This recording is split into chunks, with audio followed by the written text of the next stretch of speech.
एक गांव में रतन और बिरजू नाम के धनी दो पड़ोसी रहा करते थे। एक दिन की बात है, रतन किसी काम से बाजार जा रहा था कि तभी रास्ते में मुखिया रतन को रोक कर बोला,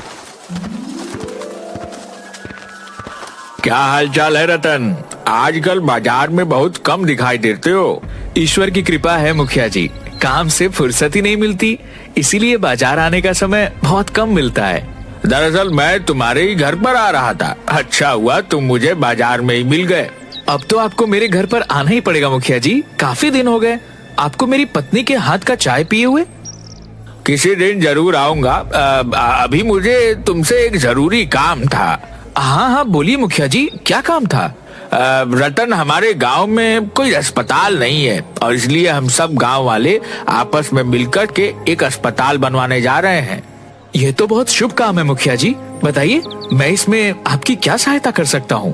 अपनी मर्जी से जितनी तुम्हारी हैसियत हो उतना दान तुम दे दो। मुखिया की बात सुनकर रतन ने अपनी जेब से 100 रुपए का नोट निकालकर मुखिया को पकड़ा दिया। रतन, सिर्फ 100 रुपया? मेरी बस इतनी ही हैसियत है मुखिया जी। इतना कहकर रतन वहाँ से चला गया। मुखिया खराब मूड लेकर सीधे बिरजू के घर चला गया। अरे आइए मुखिया जी, बड़ी लंबी उम्र है आपकी, मैं आपको ही याद कर रहा था।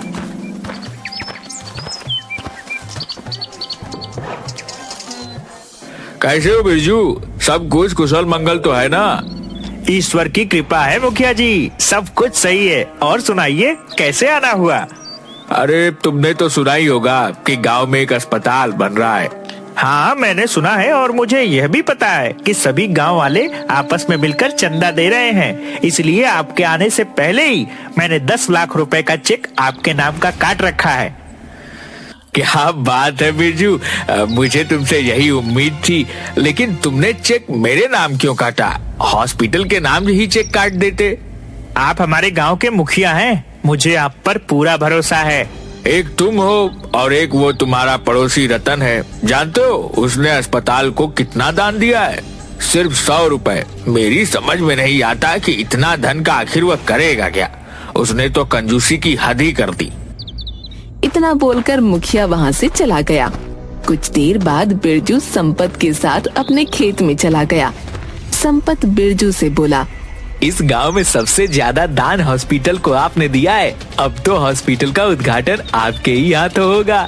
जब सबसे अधिक दान मैंने किया है तो फिर उद्घाटन भी मेरे ही हाथ होगा। वैसे मुझे रतन से ऐसी उम्मीद नहीं थी, वह इतना कंजूस निकलेगा यह नहीं कभी सोचा था। संपत की बात सुनकर बिरजू मुस्कुरा कर रह गया। समय ऐसे ही बीतता गया। एक दिन की बात है, रतन अपने घर पर अपनी पत्नी के साथ भोजन कर रहा था कि तभी गांव का एक व्यक्ति वहां आ गया। क्या हुआ श्यामलाल चाचा, आप इतने घबराए हुए से क्यों हैं? रतन, मेरी पत्नी बहुत बीमार है, डॉक्टर ने उसका ऑपरेशन बता दिया है और तुम तो मेरी हालत जानते हो। मैं तुमसे यहाँ पर मदद मांगने के लिए आया हूँ। चिंता मत करो श्यामलाल चाचा, ईश्वर पर भरोसा रखो, सब कुछ सही हो जाएगा। मुझे 10,000 की सख्त जरूरत है रतन, और इस पूरे गांव में सिर्फ तुम ही हो जिससे मैं पैसे उधार मांग सकता हूँ। मैं तुम्हारे पैसे बहुत जल्द लौटा दूंगा। मुझे माफ कर दो श्यामलाल चाचा, मेरे पास 10,000 रुपए अभी इस समय नहीं है। इस समय मैं तुम्हारी 2,000 रुपए की मदद कर सकता हूँ। इतना कहकर रतन ने 2,000 रुपए श्यामलाल को पकड़ा दिए। मुझे तुमसे ऐसी उम्मीद नहीं थी रतन। क्या तुम्हें मुझ पर भरोसा नहीं है कि मैं तुम्हारे पैसे लौटाऊंगा? ऐसी बात नहीं है श्याम चाचा, मुझे आप पर पूरा भरोसा है, लेकिन यकीन मानिए मेरे पास इस वक्त सिर्फ 2,000 रुपए ही पड़े हैं जो मैं आपको देने के लिए तैयार हूँ। यह 2,000 भी अपने पास रख लो। जहाँ से मैं बाकी रुपए का इंतजाम करूंगा वहाँ से मैं 2,000 रुपए का भी इंतजाम कर लूंगा। अरे लानत है तुम पर रतन, इतनी धन दौलत होने के बाद भी किसी व्यक्ति की मदद तक नहीं कर सकते। श्यामलाल क्रोधित होता हुआ घर से बाहर निकला। रतन श्यामलाल को आवाज लगाता हुआ घर से बाहर आ गया, मगर श्यामलाल ने उसकी बात नहीं सुनी। तभी रतन की पत्नी भी घर से बाहर निकल कर आ गई। अजी लगता है श्यामलाल चाचा को पैसों की कुछ ज्यादा ही जरूरत होगी। मैंने उन्हें कभी इतने गुस्से में नहीं देखा। क्या मैंने उन्हें पैसे देने से इनकार किया था? मेरे पास सिर्फ इतने ही पैसे पड़े हुए हैं। मेरी समझ में नहीं आता कि आपके पास अच्छी खासी खेती है। हर साल आपकी फसल गांव में सबसे अच्छे दामों में बिकती है। आपके पास से इतना पैसा आखिर जाता कहाँ है? भूलो मत कि हमारे बच्चे गांव से बाहर शहर में पढ़ते हैं। उनकी स्कूल और मेंटेनेंस का खर्चा कितना आता है, और फिर हमारे घर के खर्चे भी कुछ कम नहीं है। इधर श्यामलाल आंखों में आंसू लिए हुए जा रहा था कि तभी रास्ते में उसे गांव का मुखिया मिल गया। अरे क्या बात है श्यामलाल, तुम्हारी आंखों में ये आंसू क्यों? सब कुछ कुशल मंगल तो है? अब क्या बताऊं मुखिया जी, मेरी पत्नी की तबीयत कुछ दिनों से ठीक नहीं चल रही। हाँ, इस बात को मैं जानता हूँ। क्या हुआ, बोलो। डॉक्टर ने उसका ऑपरेशन बता दिया है मुखिया जी। मुझे इस वक्त 10,000 रुपए की सख्त जरूरत है, और आप तो मेरी हालत जानते हो। मैं बड़ी उम्मीद लेकर रतन के पास 10,000 रुपए उधार मांगने गया था। मगर उसने तुम्हें 10,000 रुपए नहीं दिए होंगे और यही कहा होगा कि उसके पास पैसे नहीं है। हाँ, आपने बिल्कुल सही कहा। आपको कैसे पता? क्योंकि जो व्यक्ति हॉस्पिटल के दान में भी कंजूसी करता हो, उस व्यक्ति के बारे में हम क्या ही कह सकते हैं। अरे वह तो पुण्य का काम करने में भी घबराता है। मुखिया जी, आप ही मेरी कुछ मदद कीजिए। इस गांव में सिर्फ एक ही व्यक्ति है जो तुम्हारी मदद कर सकता है, वह है बिरजू। तुम्हें इसी वक्त बिरजू के पास जाना चाहिए। मुखिया की बात सुनकर श्यामलाल दौड़ता हुआ बिरजू के घर चला गया और उसे अपनी सारी स्थिति बता दी। अरे तो तुम्हें उस कंजूस रतन के पास जाने की क्या आवश्यकता थी श्यामलाल चाचा? तुम सीधे मेरे पास आते। इतना कहकर बिरजू ने 20,000 रुपए की रकम श्यामलाल को पकड़ा दी। लेकिन मुझे सिर्फ 10,000 रुपए की आवश्यकता है। श्यामलाल चाचा, आप बहुत ही भोले हैं। अरे भाई, ऑपरेशन के बाद दवाइयाँ वगैरह में भी बहुत खर्चा आता है, उसका इंतजाम आप कहाँ से करेंगे? इसीलिए ये 20,000 रुपए आप रख लीजिए। मैं तुम्हारे ये पैसे बहुत जल्द लौटा दूंगा बेटा। श्यामलाल चाचा, इन पैसों को लौटाने की कोई आवश्यकता नहीं है। यह पैसे मैंने तुम्हें अपना पिता समझ कर दिया है, और एक बेटे को अपने पिता के ऊपर किया गया एहसान कोई एहसान नहीं होता, बल्कि कर्तव्य होता है। श्यामलाल खुश होता हुआ वहाँ से चला गया।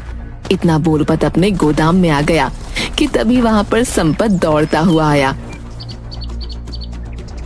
ये क्या बिरजू भाई, मैंने सुना है कि आपने श्यामलाल को 20,000 रुपए दान में दे दिए। वो पूरे गांव में आपकी प्रशंसा के पुल बांध रहा है। अच्छा, तो बात पूरे गांव में भी फैल गई। आखिर उस भिखारी को 20,000 रुपए देने की क्या जरूरत थी? मैं आपसे कब से 5,000 रुपए मांग रहा हूँ, मुझे तो आप दे नहीं रहे। बकवास बंद करो संपत। तुम हर महीने अपनी तनख्वाह ले जाते हो, फिर भी अगर तुम्हें पैसे और चाहिए तो मैंने क्या तुम्हें मना किया है क्या? कुछ दिनों बाद गांव में अस्पताल बनकर तैयार हो गया।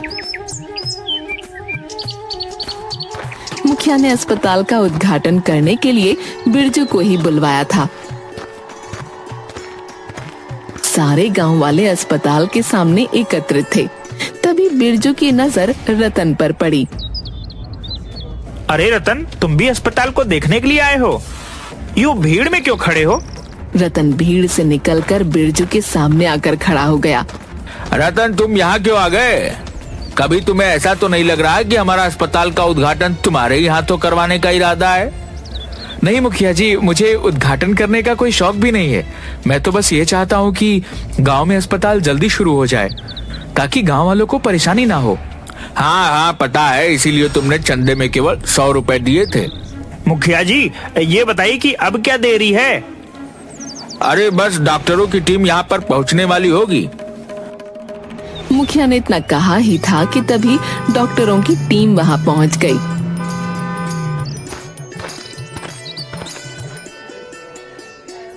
बिरजू अस्पताल का रिबन काटने ही वाला था कि तभी अचानक वो बेहोश होकर गिर गया। अरे ये क्या हुआ? ये अचानक बेहोश कैसे हो गया? बिरजू को तुरंत उसी अस्पताल में एडमिट कर दिया और डॉक्टर उसकी जांच पड़ताल करने लगे। एक एक डॉक्टर रूम से बाहर निकलकर मुखिया से बोला, इनके परिवार वाले कहाँ हैं? बिरजू के परिवार वाले तो सब अमेरिका में रहते हैं डॉक्टर। बिरजू गांव में अपने साथी संपत के साथ रहता है। इसके परिवार वाले कभी कभी यहाँ आते हैं। बात असल में यह है कि मुखिया जी कि बिरजू की एक किडनी बुरी तरह से खराब हो चुकी है। अगर अभी इसकी किडनी ट्रांसप्लांट नहीं किया गया तो इसकी जान जा सकती है। चिंता मत कीजिए डॉक्टर, हमारे गांव में बिरजू ने इतने लोगों की मदद की है, कोई न कोई किडनी देने के लिए तैयार जरूर हो जाएगा। इतना बोलकर मुखिया वहां से चला गया। मुखिया ने गांव के हर व्यक्ति से बिरजू के लिए किडनी मांगी, मगर सबने किडनी देने से इनकार कर दिया, सिवाय एक के। कुछ दिनों बाद बिरजू स्वस्थ हो गया। मुखिया अस्पताल में बिरजू से मिलने के लिए आया। ईश्वर का लाख लाख शुक्र है कि तुम स्वस्थ हो गए। मुखिया जी, मेरी एक किडनी खराब हो चुकी थी। गांव के ही किसी व्यक्ति ने मुझे अपनी एक किडनी दान दी है। मैं जानना चाहता हूँ, ये काम मेरे वफादार साथी संपत के अलावा और कोई नहीं कर सकता। नहीं बिरजू, तुम्हारा वफादार साथी तो संपत किडनी का नाम सुनते ही भाग गया। गांव के हर व्यक्ति ने तुम्हें किडनी देने से इनकार कर दिया। तो फिर कौन है वो जिसने मुझे किडनी दी? मैं उसका आभार व्यक्त करना चाहता हूँ। हालांकि अगर मैं अपनी सारी दौलत भी उसके कदमों में लाकर रख दूं तो मैं उसका कर्ज नहीं चुका सकता। उसने मना किया है कि तुम्हें उसका नाम न बताया जाए। अब तुम्हें घर चलना चाहिए, डॉक्टर ने तुम्हें छुट्टी दे दी है। बिरजू मुखिया के साथ अस्पताल से बाहर आया ही था कि तभी एक कार आकर रुक गई। उस कार में से एक वकील निकलकर मुखिया के सामने हाथ जोड़ता हुआ बोला, मुझे माफ कीजिएगा मुखिया जी, मुझे आने में थोड़ी देर हो गई। कोई बात नहीं वकील साहब, तो क्या उस महान व्यक्ति का नाम पता लगा? इस फाइल में उस व्यक्ति का नाम और फोटो मौजूद है जिसने अस्पताल के लिए यह पूरी जमीन 2 करोड़ में खरीद कर दान दी है। इतना कहकर वकील वहां से चला गया। मुखिया ने जैसे ही फाइल खोलकर देखा तो उसमें रतन का फोटो लगा हुआ था। ये सब क्या हो रहा है मुखिया जी? मैं काफी दिनों से यह पता लगाने का प्रयास कर रहा था कि जिस जमीन पर यह अस्पताल बनकर तैयार हुआ है, यह जमीन किसने खरीद कर दान में दी है। बिरजू, यह जमीन हमारे ही गांव के व्यक्ति रतन ने खरीद कर दान में दी है।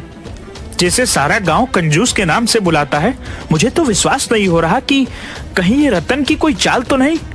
मैं बताना तो नहीं चाहता था, लेकिन अब तुम्हें बता देता हूँ। तुम्हें किडनी देने वाला कोई और नहीं बल्कि रतन है। मुखिया की बात सुनकर बिरजू की आंखों में आंसू आ गए। मुझे रतन के पास ले चलिए मुखिया जी। मुखिया बिरजू को रतन के घर पर ले गया।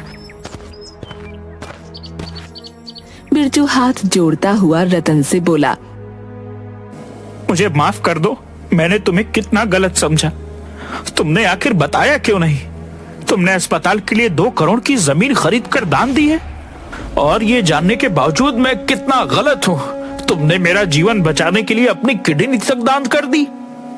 सच्चा दान वह नहीं होता बिरजू जो बताकर या दिखाकर किया जाए।